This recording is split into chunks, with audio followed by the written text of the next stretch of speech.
Good morning students. BSc part first inorganic chemistry में अपन atomic structure के बारे में पढ़ रहे थे, तो उसी में आज अपना टॉपिक है uncertainty principle of Heisenberg.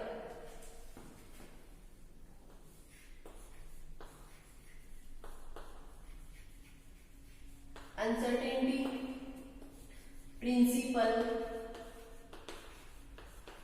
Of Heisenberg.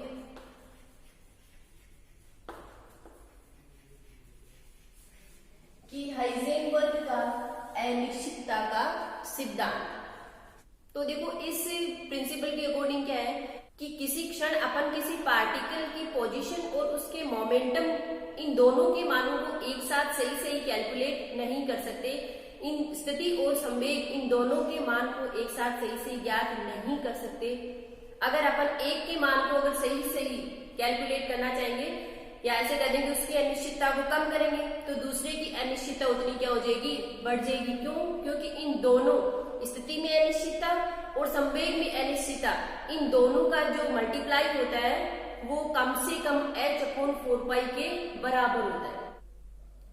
तो क्या करेंगे, किसी क्षण किसी कण की स्थिति और संवेग में अनिश्चितता के मानों को एक साथ सही कैलकुलेट नहीं कर सकते। अगर अपन एक को सही कैलकुलेट करना चाहेंगे या उसकी अनिश्चितता को कम करेंगे तो दूसरे की अनिश्चितता वो बढ़ जाएगी। तो देखो यहां से फॉर्मूला आता है del x dot del p is greater than और equal to h/4π।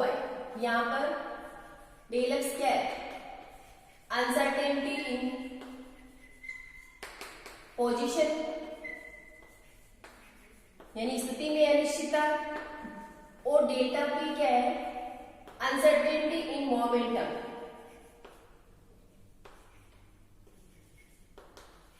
Uncertainty in momentum यानी संवेग।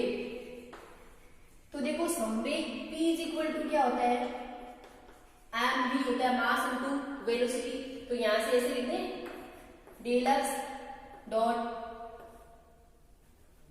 एम डेल्टा v h/4π ये लिख दे। यानी p की जगह अपन ने क्या लिख दिया, m डेल्टा v। तो डेल्टा v यहां पर क्या हो गया, वेग में अनिश्चितता।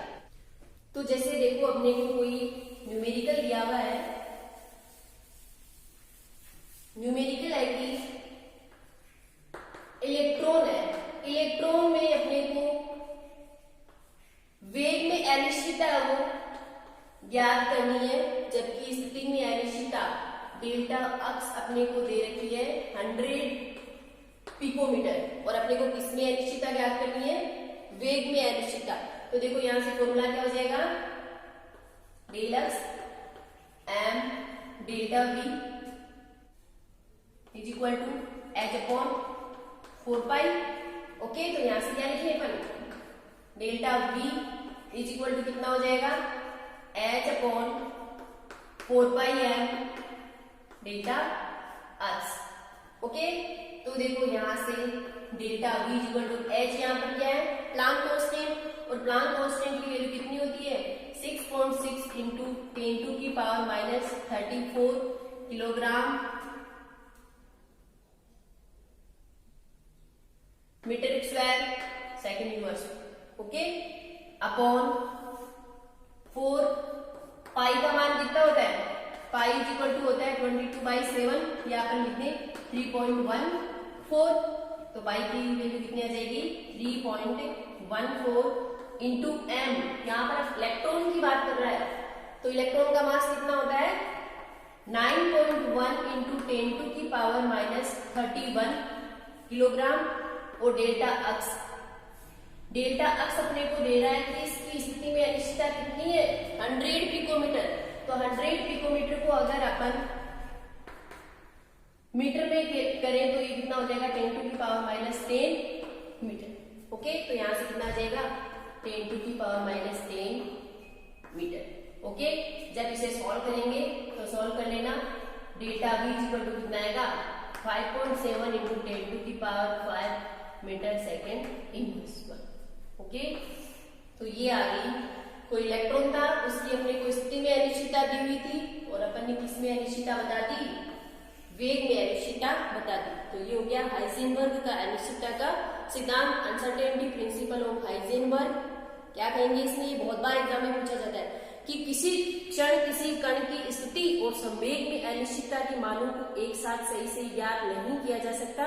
अगर अपन एक के मान को सही सही कैलकुलेट करना चाहेंगे या ऐसे कह दें कि उसकी अनिश्चितता को कम करना चाहेंगे तो दूसरी की अनिश्चितता वो बढ़ जाएगी। क्यों? क्योंकि इन दोनों की अनिश्चितता का जो गुणनफल है वो कम से कम h/4π के बराबर होता है। तो इसका एक फॉर्मूला ध्यान रखना, del x dot del p is greater than और इक्वल टू h/4π। इस पे कई बार न्यूमेरिकल भी पूछे जाते हैं, तो ऐसे सॉल्व कर लेंगे। अब देखो आगे आता है श्रोडिंगर इक्वेशन।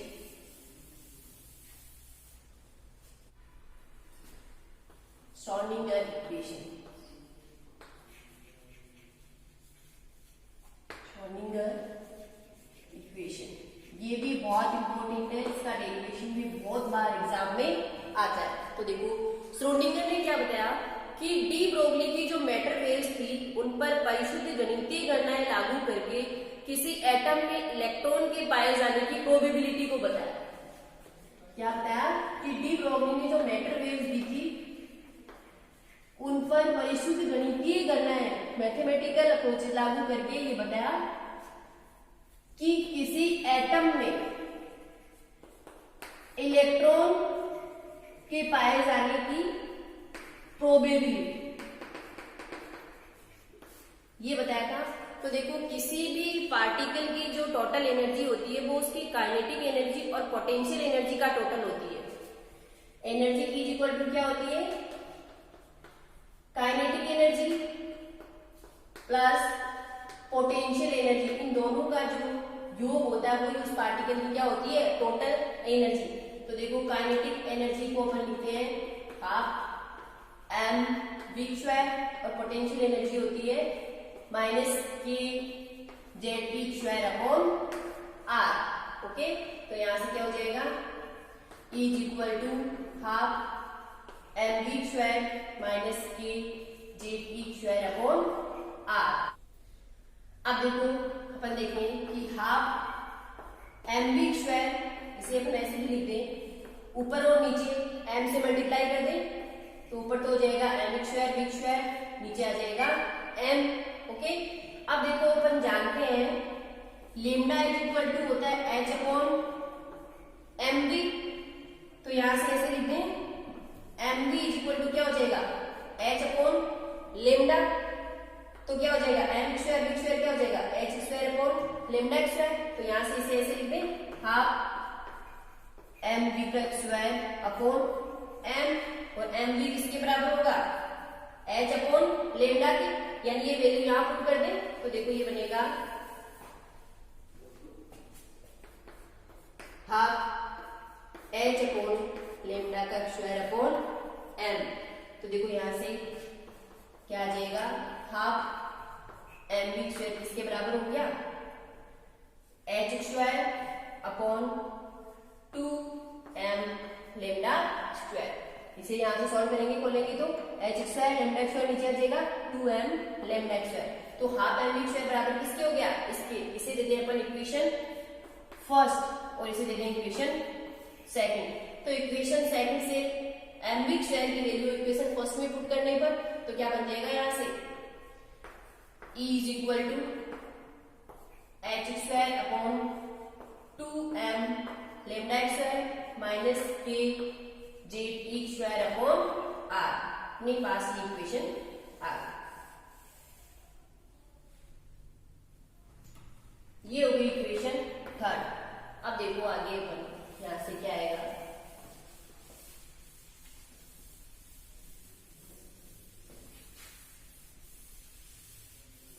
इक्वेशन थर्ड से देखो इसे अपन ऐसे लिख दें कि h square upon 2m lambda square is equal to e plus k z e square upon r. क्या किया अपन ने कि ये जो माइनस की टर्म थी इसे अपन इधर ले आएंगे तो ये प्लस की हो जाएगी, यानी ई के क्या हो जाएगी प्लस में हो जाएगी, ई प्लस ओके, यहां से ऐसे लिख दें 1 अपॉन लेमडा एक्स स्क्वायर, तो क्या रह गया 2m किधर चला जाएगा ऊपर, 2m अपॉन एच स्क्वायर, और फिर ये ऐसे का ऐसे e plus k z e square upon r. Okay, ये हो गई इक्वेशन 4 दे दें इसे।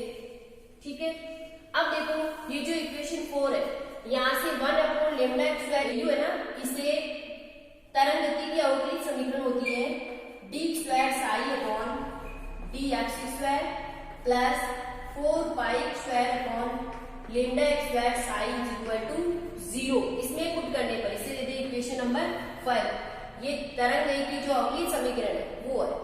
तो इक्वेशन 4 से 1 अपॉन लेमडा एक्स स्क्वायर की वैल्यू इस इक्वेशन 5 में पुट करने पर, तो देखो यहां से बनेगा d square psi upon d x square plus क्या आ जाएगा यहां से 1 अपॉन लेमडा एक्स स्क्वायर की वैल्यू 4 पाई स्क्वायर साई और 2m upon h square e plus k z e square upon r is equal to 0। ये आ जाएगा यहां से इसे लिखने से सॉल्व करें d square psi upon d x square plus 8 4 को 2 से मल्टीप्लाई करेंगे तो 8 pi square m upon h square E minus E plus k z e square upon r psi is equal to 0। तो देखो अब आगे यहां से अपन उसे ऐसे कर लें, ये तो हो गई 1 डायमेंशन सिस्टम में मोशन कर रहे पार्टिकल के लिए इक्वेशन। अगर 3 डायमेंशन में हो तो इसे यहां से ये बन जाएगी d square psi upon d x square plus d square psi upon d y square, d square psi upon d z square plus 8 pi square m upon h square E minus E plus k z e square upon r is psi is equal to 0। Okay, यहां से देखो v होता है minus k z e square upon r, तो यहां से इसकी value यहां पुट कर दे तो ये क्या बन जाएगा d square psi upon d x square plus d square psi upon d z square, d square psi upon d ये वाई स्क्वायर और ये z square plus 8 pi square m upon h square E minus v psi is equal to 0। यहां से अपने पास ये आ गया। तो देखो यहां पर अब एक नई टर्म आती है del square psi plus 8 pi square m upon h square E minus b psi is equal to 0। यहाँ पर जो जेड स्क्वायर है ये मैथमेटिकल ऑपरेटर है जिसे बोलते हैं लाप्लासियन ऑपरेटर। तो डेल स्क्वायर किसके इक्वल हो गया d square upon d x square, d square upon d y square, d square upon d z square. इन्हें अपन ने डेल स्क्वायर से रिप्लेस कर दिया, डेल स्क्वायर इनके इक्वल है तो यहाँ से क्या आएगा डेल स्क्वायर साई कॉमन आएगा 8 pi square m upon h square E minus b psi is equal to 0। तो यहाँ पर ये डेल स्क्वायर क्या है मैथमेटिकल ऑपरेटर है, मैथमेटिकल ऑपरेटर जिसे क्या बोलते हैं Laplacian operator, Laplacian operator. Okay, तो देखो अब यहां से क्या बन जाएगा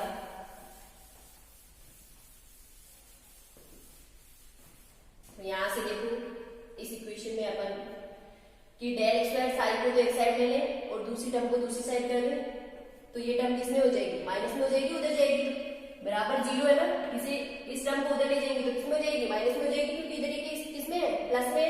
तो ये हो जाएगा del square psi is equal to minus 8 pi square m upon h psi psi यहां से क्या लिखते हैं अपन कि ये इधर आ जाएगी, मल्टीप्लाई हो जाएगी, तो नीचे वाली टर्म इधर ऊपर आ जाएगी और ये वाली कहां जाएगी, नीचे आ जाएगी। तो ये हो जाएगा minus del square psi h square upon 8 pi square m e minus v psi. Okay, तो यहां से बनाते देखो इसे, आगे अपने आ जाएगा, इसे और सॉल्व कर लें। Minus h square upon 8 pi square m del square psi is equal to, इसे खोलेंगे तो e psi minus v psi. यहां से क्या आ जाएगा, इस वी साई को इधर लेंगे तो किसमें हो जाएगा, प्लस में हो जाएगा। तो ये बन जाएगा minus h square upon 8 pi square m del square psi plus v psi is equal to E psi. अपन ने वी साई को किधर ले लिया, इधर ले लिया तो प्लस का हो गया और बराबर ई साई ले गया। तो आगे यहां से क्या आ जाएगा, minus h square upon 8 pi square m del square plus v, और यहां से साई को क्या ले लिया अपन ने, साई को इन दोनों टर्म्स में साई है, साई को ले लिया कॉमन, ब्रैकेट में क्या बचा है, h square upon 8 pi square m del square plus v is equal to क्या आ गया, ई साई। ओके, तो यहां से ये जो टर्म है ये भी एक ऑपरेटर है जिसे बोलते हैं हैमिल्टोनियन ऑपरेटर। ओके, तो देखो यहां से क्या आ जाएगा, इस इक्वेशन से इस टर्म को अपन ऐसे रिप्लेस कर दें तो यहां से आ जाएगा H psi equal to E Sai. तो एच यहां पर क्या है, हैमिल्टोनियन ऑपरेटर। तो अपन ने यहां पर दो ऑपरेटर आए हैं, एक लाप्लासियन ऑपरेटर जिसे अपन ने डेल स्क्वायर से शो किया था, एक हैमिल्टोनियन ऑपरेटर एच। इन दोनों की वैल्यू पता होनी चाहिए कि डेल स्क्वायर और हैमिल्टोनियन ऑपरेटर एच की वैल्यू किसके इक्वल होती है। ये बहुत इंपॉर्टेंट है, एग्जाम में बहुत बार पूछी जाती है, पूरा का पूरा डेरिवेशन हो याद होना चाहिए। तो ये होगी अपनी श्रोडिंगर इक्वेशन। ओके, अब अपन देखते हैं, देखो significance of Sai and Sai square. Significance of Sai and Sai square. Psi और साई स्क्वायर क्या होते हैं, देखो साई क्या होता है, किसी वेव का एम्पलीट्यूड यानी आयाम, एम्पलीट्यूड ऑफ वेव, किसी तरंग या वेव का जो आयाम होता है उसे अपन किससे शो करते हैं, उसे अपन साई से डिनोट करते हैं। दूसरा होता है साई स्क्वायर। साई स्क्वायर क्या होता है कि इलेक्ट्रॉन के पाए जाने की जो पॉसिबिलिटी है, जैसे न्यूक्लियस है, न्यूक्लियस के चारों ओर इलेक्ट्रॉन्स हो, कौन से पार्ट में सबसे ज्यादा पाए जाएंगे, या ऐसे कहें कि न्यूक्लियस के चारों ओर कहां पर इलेक्ट्रॉन डेंसिटी मैक्सिमम होगी, वहां पर साई स्क्वायर की वैल्यू भी क्या होगी, ज्यादा होगी। या ऐसे कहें कि जहां पर साई स्क्वायर की वैल्यू ज्यादा होगी वहां पर इलेक्ट्रॉन डेंसिटी क्या होगी, मैक्सिमम होगी। तो ये इंपॉर्टेंट था हाइजेनबर्ग का अनसर्टेनिटी प्रिंसिपल और श्रोडिंगर इक्वेशन, ये दोनों ही बहुत इंपॉर्टेंट है, बहुत बार एग्जाम में पूछी जाती है। इससे आगे का पार्ट अपन नेक्स्ट लेक्चर में देखेंगे।